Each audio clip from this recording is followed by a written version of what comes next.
Ser podcast.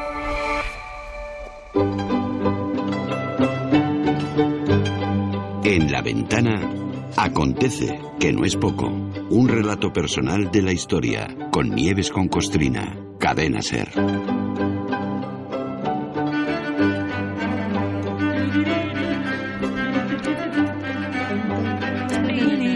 Hola Nieves, buenas tardes. Buenas tardes. ¿Qué tal? Carlos. ¿Cómo estás? Muy bien, muy bien. ¿Descansado, reposado, reflexionado? Sí. Muy bien. Yo reflexiono todo el rato. ¿Has leído cosas? Sí. Bueno, no he parado. Muy bien, vale. Ya A ver, sé. para hacer esto, si no, Claro, ¿qué voy a hacer claro. salvo leer? Mira, hoy abrimos semana de nuestros paseos por la historia recordando algo que ocurrió la semana anterior. El Congreso, además lo tratamos profusamente aquí en La Ventana, el Congreso aprobó la primera proposición de ley para penalizar, o sea, para convertir en delito las mal llamadas terapias de conversión, que están prohibidas en España, pero se siguen practicando, y de hecho el otro día una de las víctimas se asomó a la ventana con un relato, en fin, tremendo, sobre lo que le tocó sufrir. Claro, todo esto de la persecución, de la demonización de la homosexualidad, tiene unos anclajes históricos muy potentes. En el franquismo, desde luego, por citar algo reciente. Pero esta tarde nos vamos mucho más atrás. Viajamos en el tiempo hasta 1524, un 24 de febrero como hoy, para unir, atención, a un papa, hace un chiste, un papa, un emperador y la sodomía. Sí, y la pederastia incluso. A ver también. qué hacemos. Todo, sí. A ver, es que se me pasó el año pasado un aniversario para mí muy importante. A ver. El 5º centenario, pero un 5º centenario con chicha sodomita. El 24 de febrero de 1524, el Papa Clemente VII, que era un canalla con faldas, que era además patrón de los gafes, porque es que a este hombre no le salió una derechas, y que no dejó un pecado sin saltarse. Este hombre, a petición del emperador Carlos V, concedió a la Inquisición de Aragón, de la Corona de Aragón, poder para juzgar la sodomía, que hasta entonces no lo tenían. Se han cumplido 500 años de este trascendental episodio, que aunque no lo parezca, tiene su aquel. Así que hablemos de sodomitas dentro y fuera de la secta cristiana, porque en proporción poblacional hay muchos más dentro que fuera de esta institución. Y es un momento idóneo, y lo va a seguir siendo, para recordar no tanto los pecados, que esto es una chorrada que les afecta a ellos, esto es pecado para ellos, pero vamos a recordarlo también junto con los delitos de la multinacional. Es para aprovechar el tirón del documental de HBO El Minuto Heroico, del que también habéis hablado ahí, ponen los pelos de punta. Pues eso va sobre las prácticas de tortura, esclavismo, sumisión psicológica de la secta católica del Opus Dei y de su fundador, que es ese hombre absolutamente repugnante llamado Escrivá de Balaguer. Las técnicas de captación y el maltrato del Opus son conocidas desde siempre, por supuesto para quien haya querido estar informado, no para los moñas del respeto y los que miran para otro lado. Y no solo son tácticas del Opus, que parece algo ajeno a los católicos, el Opus es el catolicismo. Y hay varias congregaciones de monjas donde captan a jovencitas y practican exactamente el mismo esclavismo, el mismo maltrato físico y psicológico, y obligan a las mismas autolesiones con cilicios que obligan en el Opus. O sea, que es que parece que esos son los Opus, que son muchas. Y conocer la homosexualidad tan extendida entre los curas y las monjas que condenan la sexualidad de los demás también ayuda a conocer algo más de esta secta religiosa católica tan destructiva.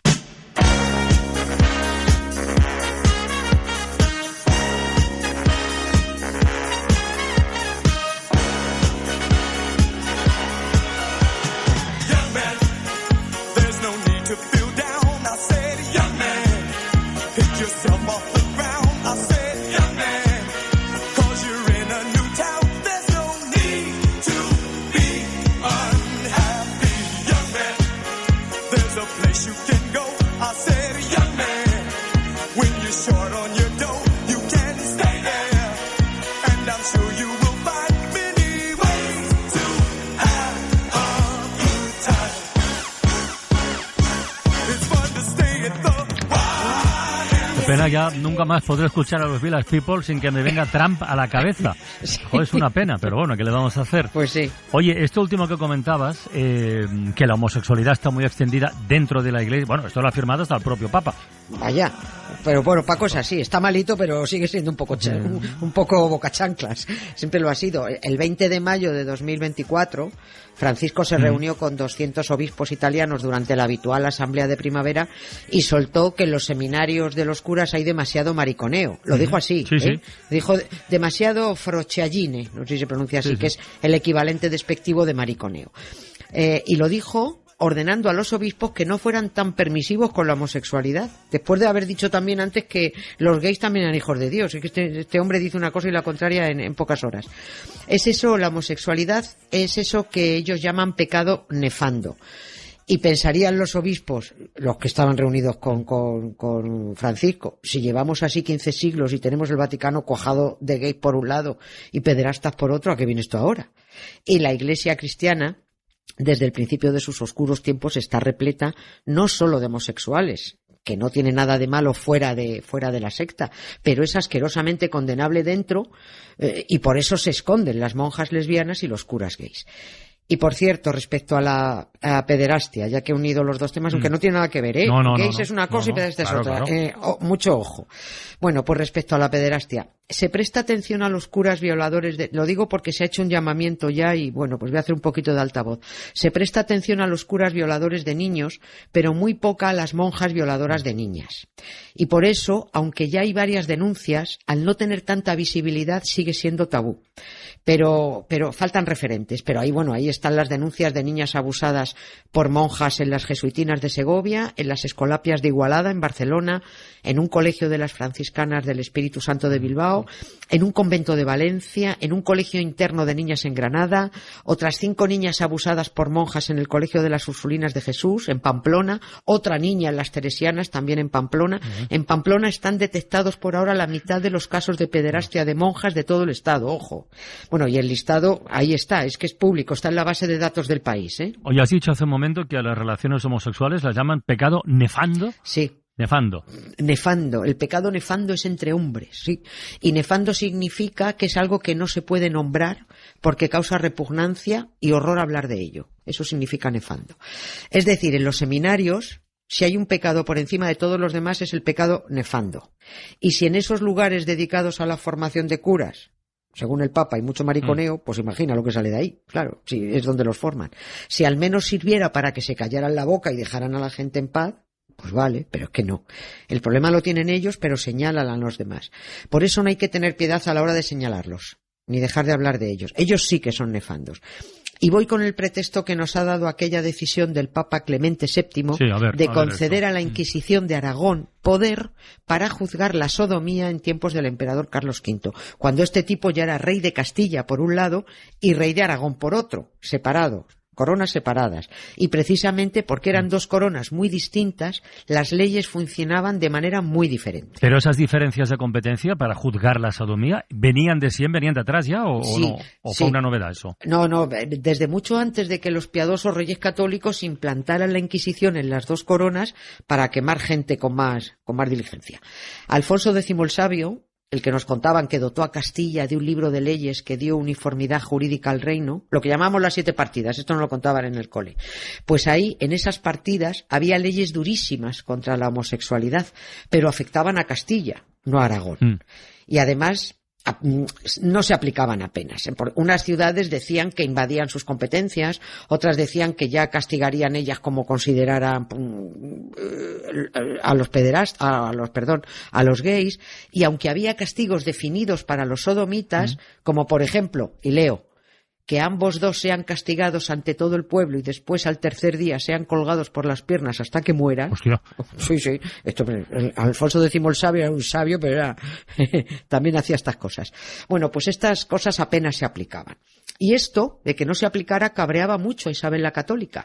Se mataba poco en este país a los homosexuales. Y en 1497 los reyes católicos se ponen serios, se inspiran en una de las leyes de Alfonso X contra los homosexuales y firman en Medina del Campo una norma, que prohibía la sodomía en sus reinos y que, abro comillas, tanto la ley secular como la eclesiástica unieran sus fuerzas para castigar el crimen nefando, ese que no merece tener nombre, destructor del orden natural y por tanto punible por la justicia divina. Vale. cierro las comillas, y ordenaba esa misma pragmática que el pecador, vuelvo a abrir comillas, sea quemado en llamas de fuego en el lugar y por la justicia que compitiera, y que sus bienes ya fueran confiscados, por supuesto. Madre mía.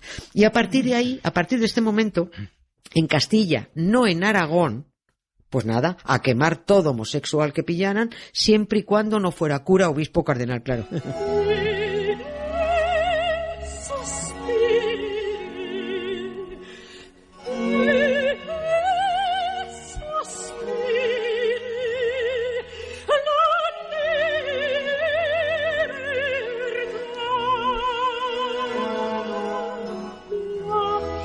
Oye, hay una cosa que no acabo de entender del todo. Si esa pragmática la firmaron los dos reyes, oye, ¿por qué no servía en Aragón? Porque el sistema jurídico y legal en Aragón era otro. Es que era, acuérdate, los fueros.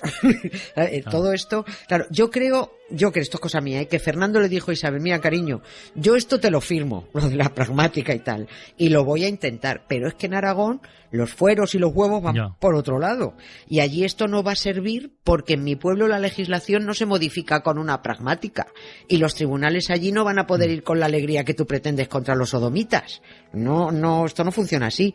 En Castilla lo que quieras, pero en Aragón a los sodomitas me parece que no me lo vas a tocar, o no lo vas a tocar tanto como tú quieres. Pero además la Inquisición tampoco tenía competencias contra los sodomitas, salvo que el pecado nefando, que no se puede nombrar, estuviera relacionado con la herejía.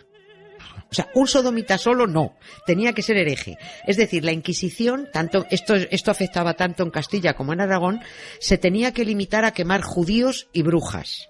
Ahora bien, si la Inquisición tenía la suerte de trincar a un sodomita que además fuera hereje, pues miel sobre hojuelas, ahí lo pillaban. Pero solo por sodomita no podía ser. La Inquisición no podía trincar solo al sodomita.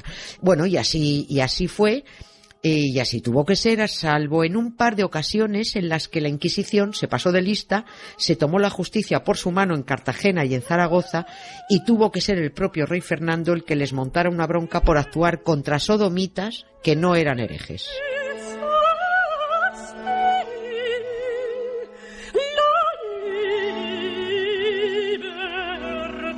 Oye, y a todo esto, ¿qué tiene que ver Carlos V con esta historia? Pues porque yo ya estoy un poco despistado ahora. No, pero ya es que todo esto tenía una previa para entender lo que viene ahora. Pues que Carlos V es el que lo fastidió todo. Sin entrar en detalles peñazos, el rey Carlos I, emperador Carlos V en la Unión Europea, tuvo un conflicto político con un noble de Aragón que se llamaba Sancho de la Caballería, que este tío era jurista de Zaragoza. Una bronca porque el rey decía que tenía jurisdicción sobre tal cosa y el noble decía que ni de coña, que la jurisdicción sobre tal cosa le correspondía a él. Lo que era un pleito, vale. Y como el proceso estaba atascado y el rey llevaba mal no salirse con la suya, denunció al noble por sodomita y pidió a la Inquisición que lo juzgara. Y la Inquisición de Zaragoza lo juzgó. El noble dijo, oye, perdona, pero primero, no soy homosexual, y segundo, la Inquisición solo puede juzgar herejía. Así que el noble acudió al Papa y denunció a los inquisidores por haberlo procesado por sodomía sin tener competencias para ello. Yo creo que hasta ahora ya me explico, ¿no? Creo que va claro. Sí. Bueno, pues el Papa era Clemente VII, que ya he dicho, un desastre de Papa, era un vendido, estaba sometido al emperador.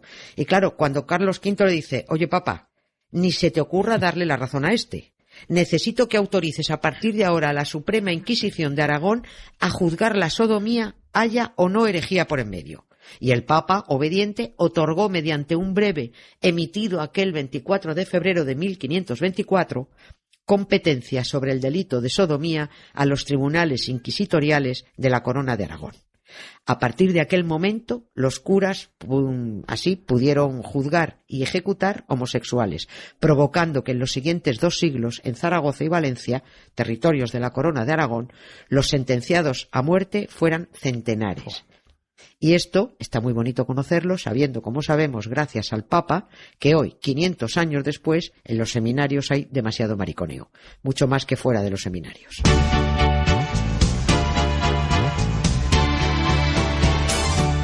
Oh yes, I'm the great pretender, pretending I'm doing well. My need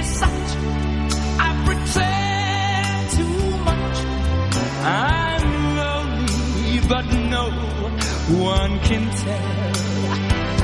Oh. Pues nada, Nieves, por hoy lo liquidamos ya, ¿no? Sí. Ay, que me da un golpe. Bueno, pues... ¿En dónde? Ay, es que ha sonado el micro. ¡Pum! Allí, sí. Venga, pues hasta mañana. Venga, muchas un beso, gracias. un beso. Muchas Hasta gracias, mañana, Carla. hasta mañana. Chao, un beso, chao.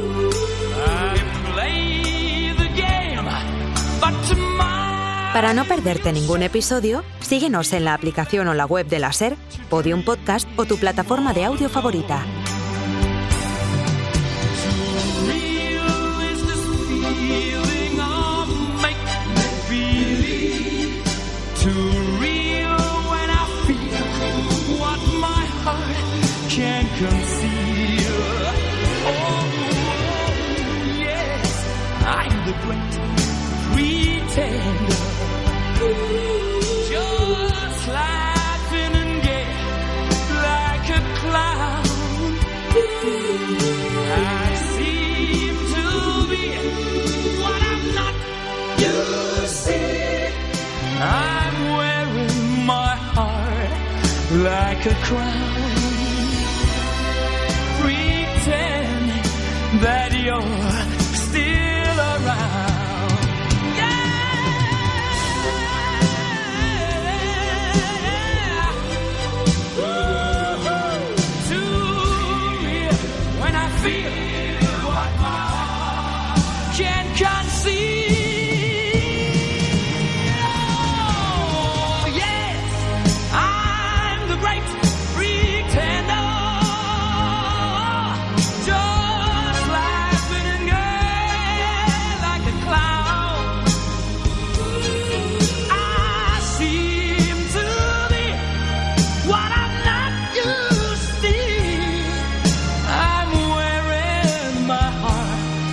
Like a crown, pretend that you're free.